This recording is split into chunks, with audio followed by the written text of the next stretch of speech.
What's up y'all, my name's Jesse with Greatt Builds, and in today's video I'm going to show you how to easily build your own shooting bench. This is yet another bench from my buddy Brandon over at Texas Splinking, so let's get started. For the very first step, I like to get all my main cuts done for the frame of this bench, which I'll give a detailed cut list and plans throughout the video.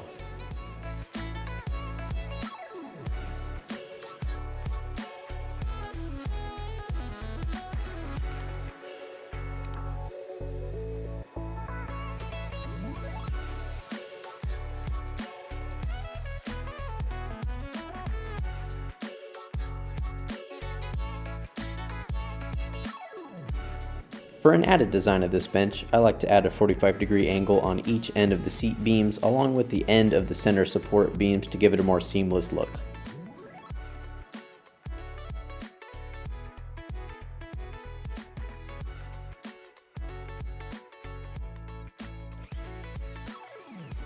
And here's a quick design layout of the main frame of this bench. You're welcome to pause here for reference while putting together the frame. Once all the frame parts are laid out, I use the 4x4 legs as a spacer for the front legs to make sure it is a snug fit when attaching the legs. Just place 2.5-inch screws on each side to attach the frame parts.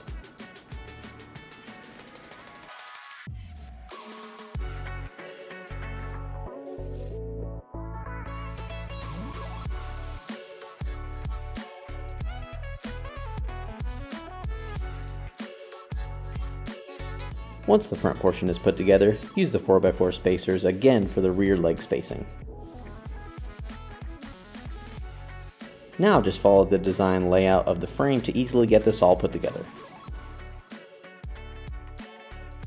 For the supports in the middle, I just centered each one as best as possible, as it may differ from bench to bench on the exact dimensions you choose.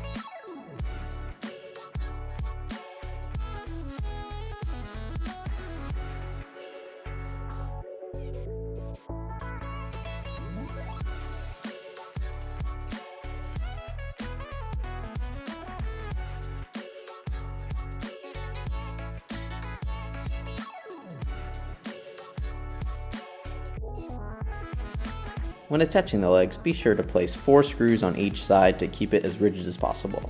And later on we will be adding some carriage bolts as well.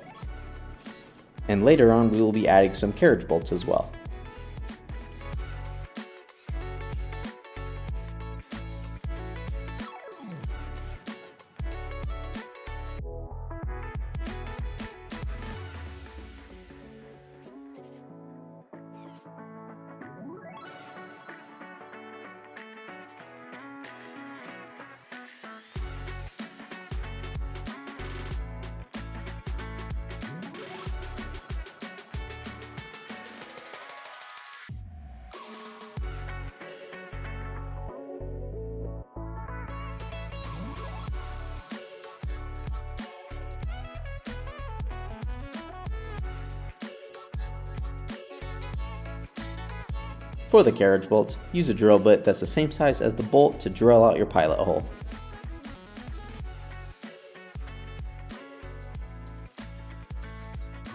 Be sure to use a washer on either side to make it a really tight fit.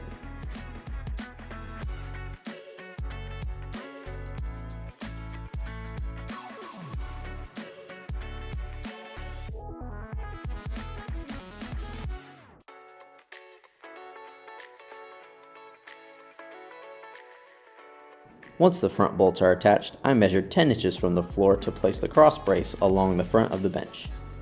This will keep the bench really stable and will end up being connected to the cross braces we will add later on.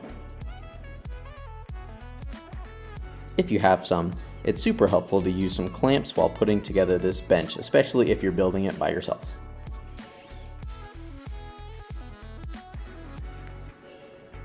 for the back legs, do the same thing you did on the front by adding the carriage bolts through each leg.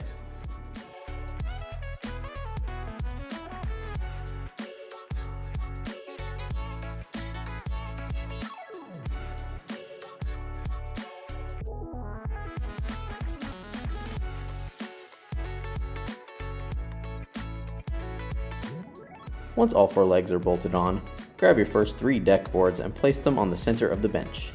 My board measured at about 51 inches, which gave it about a ½ inch overhang on either end. When attaching the first 3 boards, try and center them as evenly as possible without having a gap in between each one. Once they are centered, attach 2½ inch screws on either end as well as throughout the beams in the middle. Now you'll grab the remaining 6 deck boards and place them on both ends.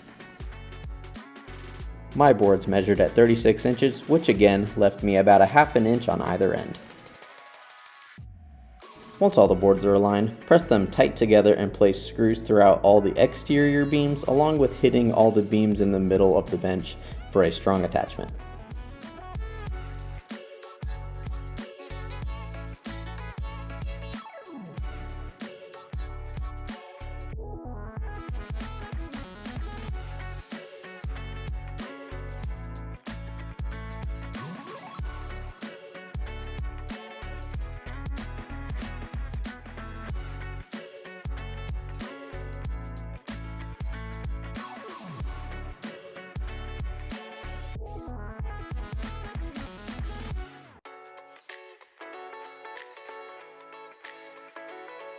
To make this bench super sturdy, I add a crossbeam that connects from the front brace we added earlier to the front corner where the seats are. The easiest way to get this cut is to hold up a 2x4 on the side of the bench and draw a line where it meets on either end. Then set your miter saw or any saw that you decide to use and cut those lines to give it a snug fit.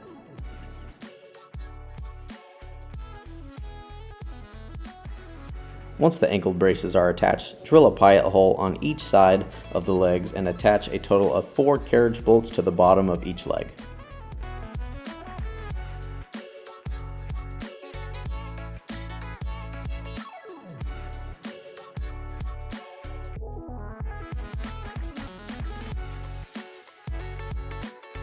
And now let's attach the seat.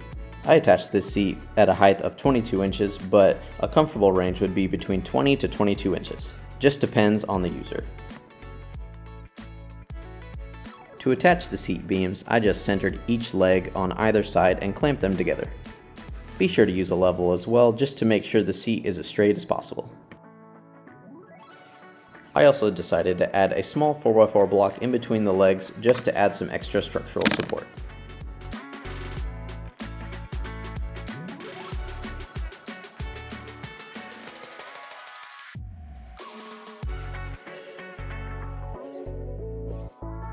For this version 2 of the bench, I added some extra 2x4 leg supports on either end of the seat just to keep the bench from ever leaning or tipping over, as this was a common issue with the prior version of my bench.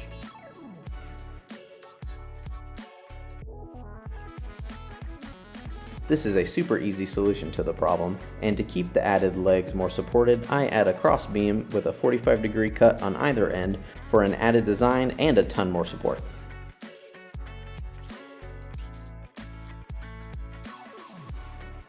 This step is completely optional, but I had some extra cedar pieces, so I added these boards on the center of the legs just to add another design aspect. Once the legs are all done, I placed my seat boards, which measured at 8.5 inches, and placed 3 on either side.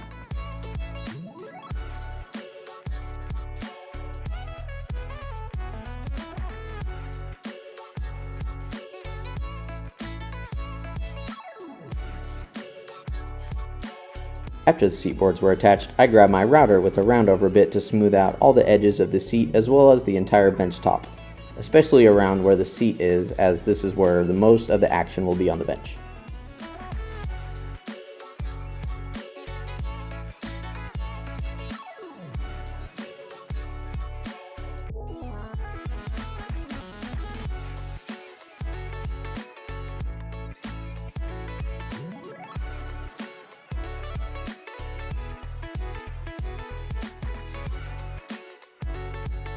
Once all the edges were rounded over and smoothed out, I grabbed my sander with both 120 grit and 240 grit and sanded pretty much the entire surface of the bench. After this step, your shooting bench is finally complete.